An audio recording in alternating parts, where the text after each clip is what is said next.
Breaking news. విశాఖపట్నంలో 11 ఏళ్ల బాలిక అనుమానాస్పదంగా మృతి చెందింది.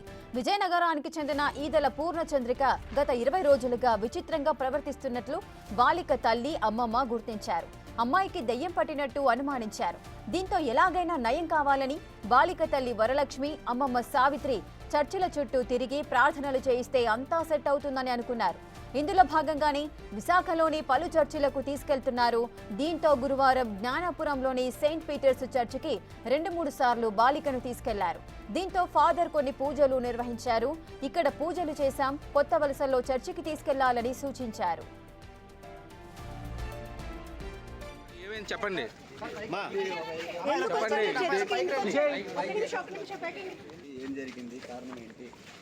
దీంతో జ్ఞానాపురం సెయింట్ పీటర్స్ చర్చి నుంచి కొత్త వలసకి వెళ్లి మళ్లీ సాయంత్రం అదే చర్చికి వచ్చారు. సాయంత్రం ఇంకా చర్చి ఓపెన్ కాకముందే వచ్చారు. అక్కడికి రాగానే బాలిక గట్టిగా అరుపులు, కేకలు వేసింది. ఇదే టైంలో బాలికను కంట్రోల్ చేసేందుకు ప్రయత్నించారు. దీంతో బాలిక నోట్లో గుడ్డలు కుక్కారు, ముఖానికి స్కార్ఫ్ కట్టారు.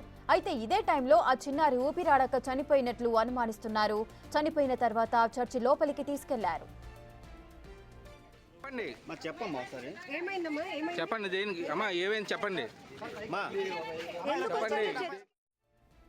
చర్చిలో మరోసారి పూజలు చేయించి బాలికను అక్కడే పడుకోబెట్టారు. అయితే అక్కడున్న కొందరు అనుమానం రావడంతో ఎందుకు ఇక్కడున్నారు, పూజలు అయిపోయిన తర్వాత వెళ్లిపోవాలని సూచించారు. ఎంతసేపు ఇక్కడ ఉండకూడదని చెప్పారు. పాపను లేపండి, ఎందుకు పడుకుంది అని అడిగారు. దీనికి అందరూ వెళ్తే మేం వెళ్తామంటూ సమాధానమిచ్చారు తల్లి, అమ్మమ్మ. అయితే ఇక్కడే చర్చి సిబ్బంది మీ పేర్లు చెప్పాలని అడిగారు. దీనికి వారు పేర్లు చెప్పకుండా దాటేసే ప్రయత్నం చేశారు.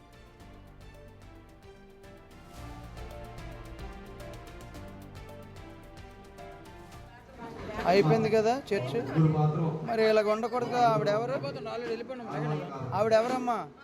లేపండి, లేపండి. ఎందుకు వచ్చారు? ప్రేయర్కే కదా, అయిపోయింది కదా,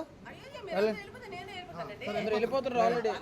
అమ్మా మీరంతా వెళ్ళండి అమ్మా, అయిపోయింది కదా, లేగమ్మా, లేగండి. ఏం పేరమ్మా నీ పేరు తల్లి? అమ్మా నీ పేరు?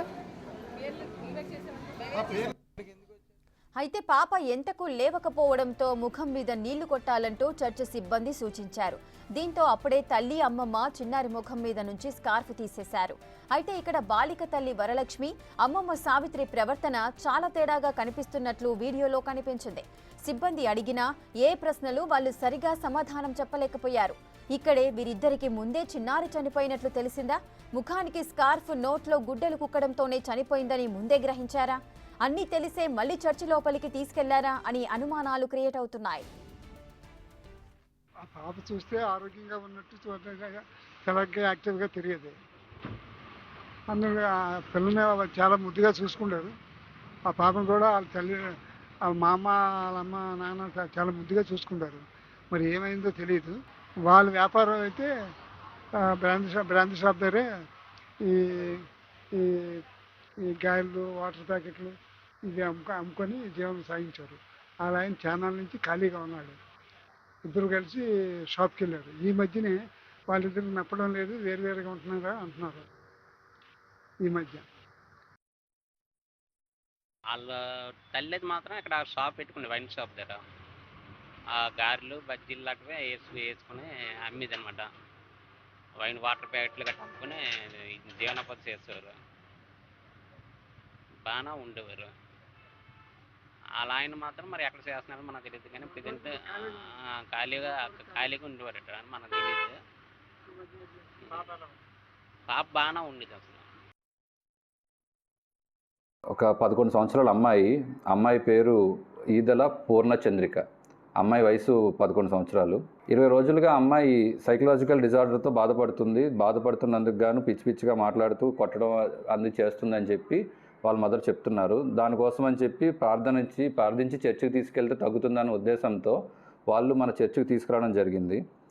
తీసుకురాగా మార్నింగ్ తీసుకొచ్చారు. దాని తర్వాత చర్చిలో మాట్లాడగా వాళ్ళు దీంట్లో ఫర్దర్గా మీరు కొత్త వలస తీసుకెళ్తే బెటర్ అండి, ఇక్కడ ప్రస్తుతం మేము పూజ చేసాము, కొత్త వలస కూడా తీసుకెళ్ళమంటే కొత్త వలస కూడా తీసుకెళ్లారు. కొత్త వలస కూడా తీసుకెళ్ళి కొత్త వలస నుంచి మళ్ళీ వెనక్కి ఈవినింగ్ చర్చ్ వరకు రావడం జరిగింది. పాప కొంచెం అరుస్తూ గట్టిగా పిచ్చిగా కేకలు వేయడం చేస్తుంటే ఆవిడ్ని వాళ్ళు మదర్ అండ్ గ్రాండ్ మదర్ ఇద్దరు కలిసి కొంచెం కంట్రోల్ చేయడానికి ప్రయత్నించారు.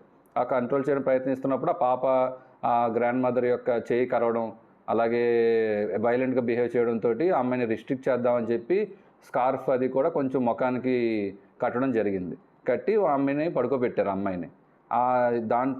దానివల్ల అమ్మాయి కొంచెం ఏదైనా ఊపిరాడకి ఏమైనా ఇదైందా, లేదంటే అమ్మాయి ఆల్రెడీ ఉన్న హెల్త్ ప్రాబ్లం వల్ల ఏదైనా అమ్మాయికి ఇదైందా అనేది మనం ఇన్వెస్టిగేషన్లో తేలుతుందండి.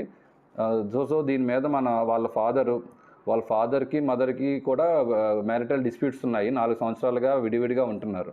సో వాళ్ళ ఫాదర్ ఇచ్చిన కంప్లైంట్ మేరకు మేము కేసు రిజిస్టర్ చేశాం. జ్ఞానపురం చర్చ్ బాలిక మృతిపై అనేక అనుమానాలు వ్యక్తమవుతున్నాయి. అసలు ఏం జరిగింది, దీనికి సంబంధించిన పూర్తి డీటెయిల్స్ మా ప్రతినిధి మహేష్ లైవ్ లో అందిస్తారు. మహేష్, ఆ అమ్మాయి 11 ఏళ్ల బాలిక మృతి చెందింది జ్ఞానపురం చర్చికి సంబంధించి. సో దీనికి సంబంధించి ఆమె అమ్మ, అదేవిధంగా అమ్మమ్మ పైన కూడా అనేక అనుమానాలు వ్యక్తమవుతున్నాయి. వారిద్దరిని కూడా పోలీసులు ఎందుకు అదుపులోకి తీసుకున్నారు, అసలు ఏం జరిగింది?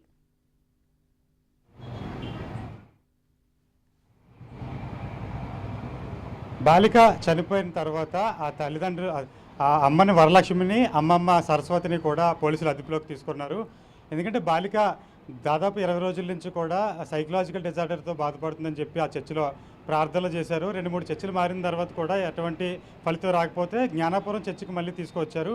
అక్కడ తీసుకొచ్చిన తర్వాత ప్రార్థనలు చేసేటప్పుడు పూర్తిగా అమ్మాయి అదుపు తప్పింది. అమ్మమ్మ చేతులు అలాగే అమ్మను కూడా కాలుతో తనడం, చేతులు కొట్టడం చేసింది. సో ఆ క్రమంలో వాళ్ళు చిన్నితో నోరు కట్టి చేతులు కూడా కట్టారని చెప్తున్నారు. ఈ క్రమంలో ఆవిడ ఊపిరాడకి చనిపోయిందని చెప్పి అక్కడ ఉన్నటువంటి స్థానికులకి అది చెప్తుంది. స్థానికులు గుర్తించిన వెంటనే అంబులెన్స్కి ఫోన్ చేశారు. వెంటనే అప్పటికే చనిపోయిందని కూడా చెప్తున్న పరిస్థితి. వెంటనే పోలీసులకు ఎవరైతే మృతురాలు ఉన్నారో బాలిక, వాళ్ళ తండ్రికి సమాచారం ఇవ్వడంతో ఆయన పోలీసులకు కంప్లైంట్ ఇచ్చారు. పోలీసులు వెంటనే అనుమానం కేసు కింద పోలీస్ కేసులో నమోదు చేశారు. ప్రస్తుతం BNS యాక్ట్ 154/2025 కింద కేసు నమోదు చేశారు. కంచరపాలెం పోలీస్ స్టేషన్లోని కేసు నమోదు చేసి పోలీసులు అయితే విచారణ చేపడుతున్నారు. అయితే బాడీని KGH హాస్పిటల్లో పోస్టుమార్టం చేసి విజయనగరం స్వస్థలానికి అయితే పంపించారు. కేసు పరాలు పరిశీలించిన విచారణ అయితే సాగుతుంది. ఆ పోస్టుమార్టం రిపోర్ట్ తీసుకున్న తర్వాత ఎవరైతే తల్లి, అమ్మమ్మ వాళ్ళపైన ఏమైనా చర్యలు తీసుకునే అవకాశం ఉందా, లేకపోతే యాదృచ్ఛికంగా జరిగిందనే విషయంపై అయితే పోలీసులు అయితే చర్యలు రేపు తీసుకునే అవకాశం అయితే కనిపిస్తుంది. Right, thank you Mahesh, thanks for the live details.